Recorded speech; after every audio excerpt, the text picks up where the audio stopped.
from, di ba, yung mga mountains or ano man mang pinagala. But anyway, hindi siya yung ganun sa sobrang puti-puti na ano na nakikita natin sa Jesus Christ. So I acknowledge lang na Jesus Christ siya kasi pag nagtatanong ako na, is that you na? Meron, humihingi ulit ako ng mga signs. So yun, palaging 3 signs ako. Para lang po mas klaro lang po sa mga tao.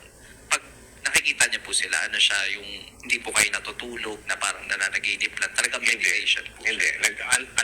Nagme-meditate ako. Kumbaga, I have that intention. Kasi I'm praying for something, I'm praying for someone. So I ask for their presence. Doon sila nagpapakita.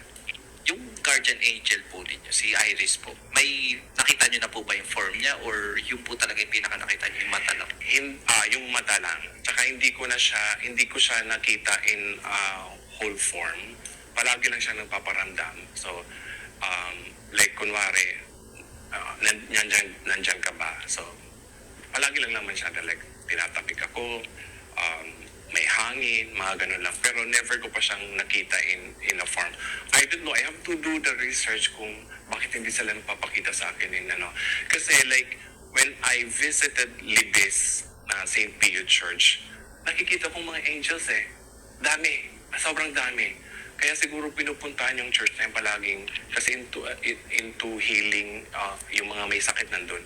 Sabi ko siguro itong mga angels na to na they're so happy angels, na talagang they're like celebrating, singing.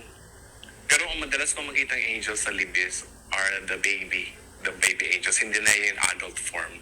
Sabi ko ang saya, kaya yung nasa Ortigas Extension ako dati nakatira. Palagi akong nag-church sa Libis. So yun. So yun ang experiences ko. Ano po, no, yung itsura po nila, yung parang nakikita po ba natin sa mga church paintings? Yeah. Or meron pong iba yung itsura nila sa... May ganun nga. Ganun na yung itsura. Na they are radiating, makikita. Ma-acknowledge mo kasing angel because of the wings. That's one. Tapos, maamo yung mukha. Sobrang amo ng mukha. Sobrang kung parang singganda nila, Mama Mary, mga ganun nakikita natin mga sa Roman Catholics, mga ganun na mga mukha na sobrang ganda, sobrang amo, na parang halata sila na medyo mamamagnet ka sa tao kasi they're very friendly sa mukha pa lang, sa physical features pa lang. At the same time, yung wings na yon, at saka yung wings is meron yung light.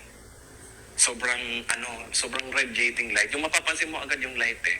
Tapos biglang magagawa na siya ng form. Sabi ko, okay, angel siya.